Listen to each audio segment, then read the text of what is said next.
Charlie, you've made $40 million online at this point. Yep. More than that. If you had to start afresh, $0, probably in an African country, economically deprived, what would you do to become a millionaire again? The first thing to realize and recognize is that a lot of people have this bias where they feel like people are going to judge them or think they're like scamming or... I do like 41 sales calls, like just pure no. Because everyone's heard of like the Nigerian prince email. Yeah. It was already like down 10-0. I feel like no one can outwork me. The market has no empathy. It does not care if you're black or white. Nigerian people especially always seem to be very charismatic. Like, we have no shame. That's what it is. Exactly. That's what it is. That is such a weapon. What's something that you would say that you've learned, coming from where these people are coming from? The fact that, in case you're wondering who that is, that's Charlie Morgan, founder of Imperium Agency. And in the past 8 to 9 years, he's made over $40 million selling online. Now in this video, I sat down, not just to ask him the generic, how would you become a millionaire again? I was very curious to know exactly how he would do that if he came from an African country instead. And the reason I asked him that is because 3 years ago when I was first starting my business journey, no one had the answer to that exact question for me on the internet. And today there are still millions of people coming from developing countries around the world, especially in Africa, who do not have the answer to that question. And they had very interesting answers for me. Now, fortunately, I figured out my own path, but my aim with videos like this is honestly to be able to create that path for many other people who may be trying to find their way forward in 2026 and beyond. Now, before this video gets started, I would like to say a big thank you first to Charlie for making the time to sit down with me and answer that question for the millions of people who need an answer to it. And most of all, for playing such a huge role in my business success. Generally would not be here without you, Charlie. Thank you so much. Now, I'd like you to do me a favor. If you genuinely find this video helpful or valuable, I'd love for you to like it and share it with someone. And if you're a young entrepreneur who's seeking answers to unanswered questions such as this, there's a link in the description where you can join my community and ask questions like this.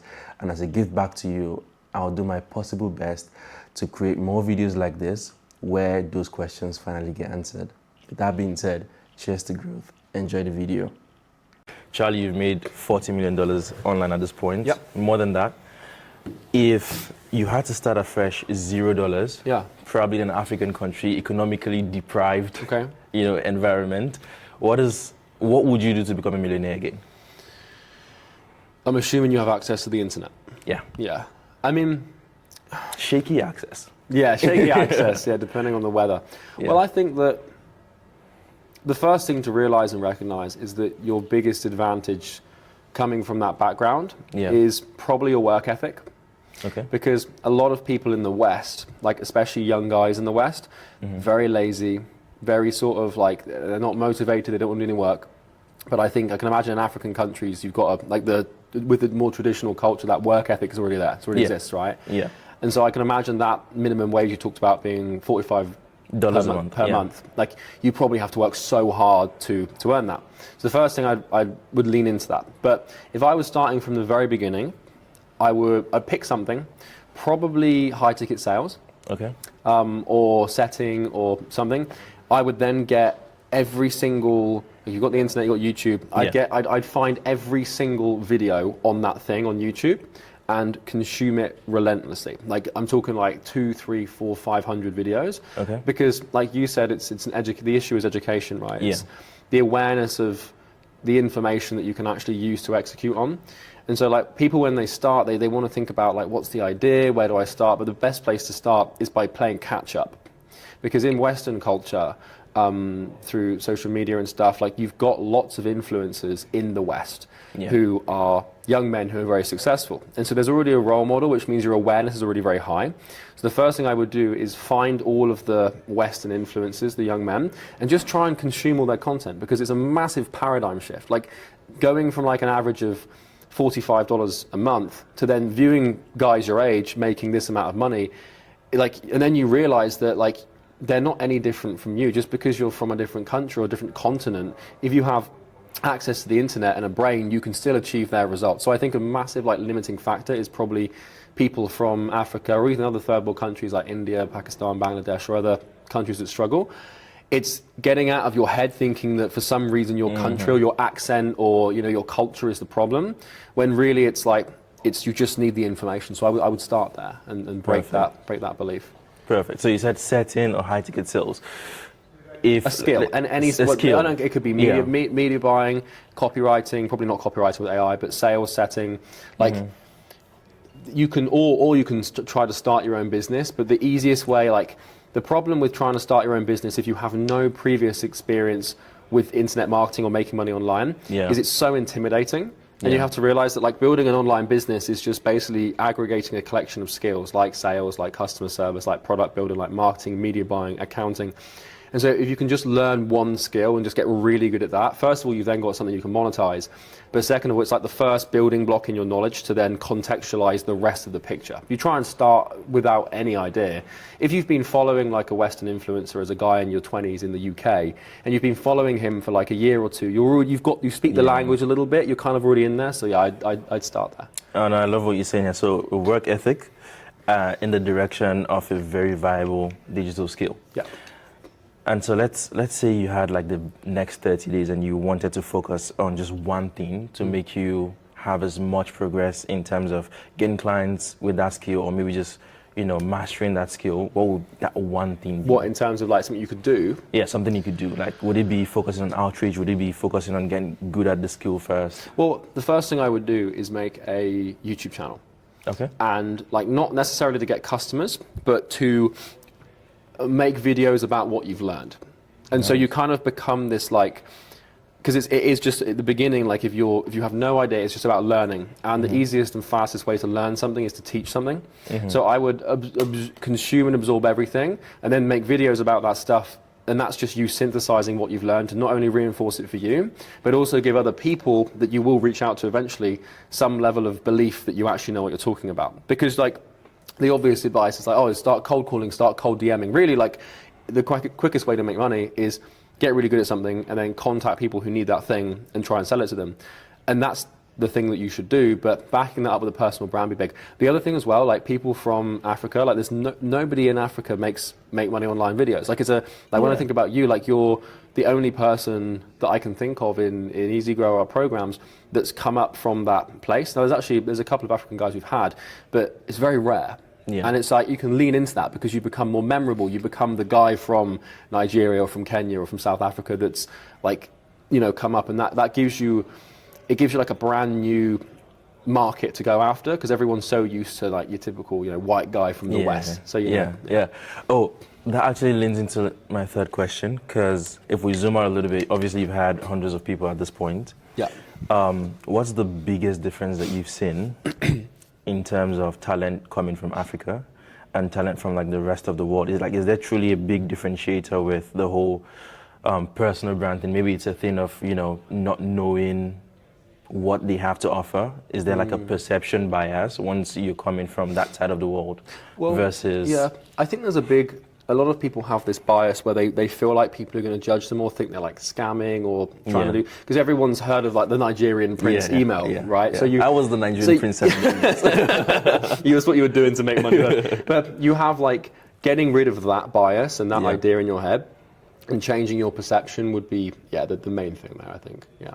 Okay. So basically to stand out, I should have a personal brand. I should have because when I'm reaching out to you, for instance, like give us the example of that guy who's reached out 39 times. Well, that guy's from Africa. Really? Yeah.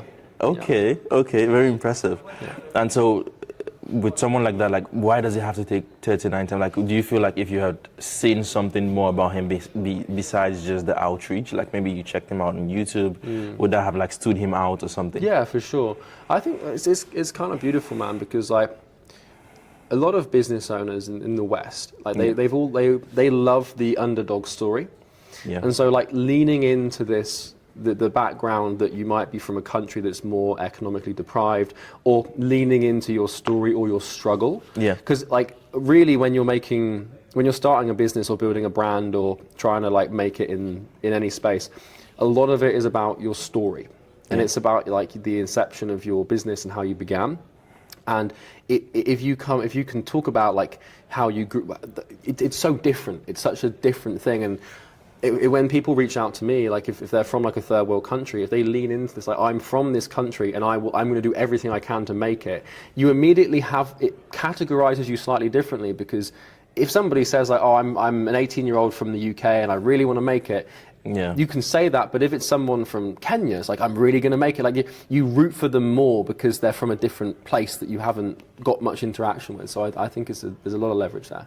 I fully resonate with that, because I think I was like that. I was the guy up at 4 a.m. writing VSLs. Yeah. With like mosquitoes and everything. But that's the advantage. It's like, I'm up at 4 a.m. like being bitten by mosquitoes trying to write VSL with my village, and like that's like no one comes from that background, and so it gives you this massive edge because it's different. It's like I can say like, oh yeah, I was working in my mum's basement or something, and everyone's heard that story. Yeah, and I remember like I would be on group calls, and I would feel like, okay, everyone may have this extra opportunity or privilege than me, but I feel like no one can outwork me. No one like can beat me when it comes to like my work ethic. And like I actually started this whole like thing where I train a few setters from Africa, because I saw like a huge gap between what people say they want in the West and how much effort they're willing to put into it. Yeah. Right? I saw like so many business owners who like, okay, like they have the systems, they just wouldn't do the work. And I'm like, I could find someone who for 5 times less than any Western setter would earn, would literally just work 10 hours a day. Well, it's because if in the West you fuck up, you're fine.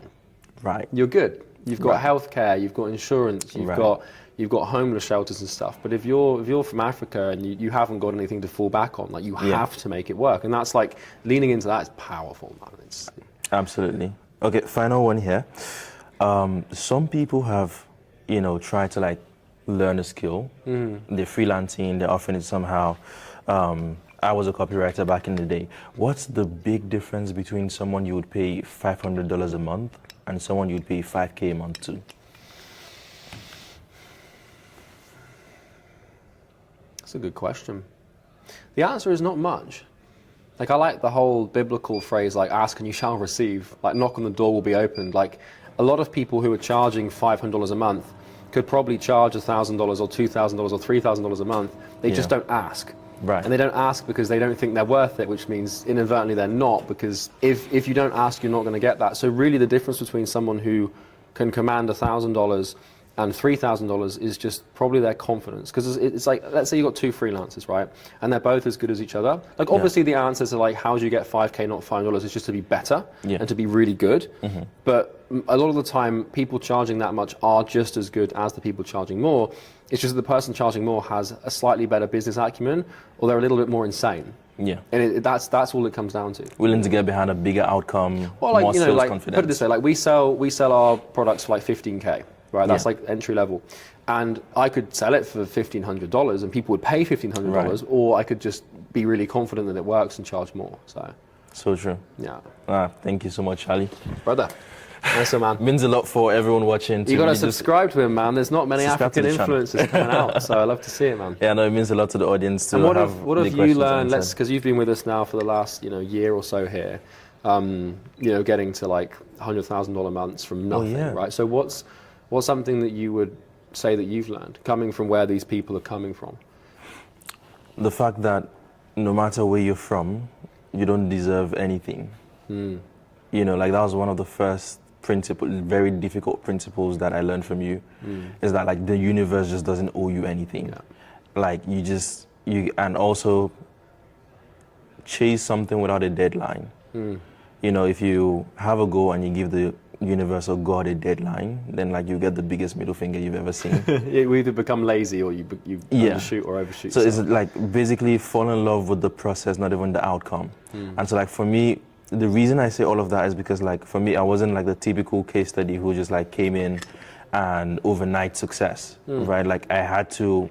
You're up at 4 a.m. being bitten by mosquitoes, man. Yeah, like I felt like I was already like down 10-0. I needed to like equalize before I start winning the game. I like the first thing you said. It reminds me of this idea I've got that the market has no empathy.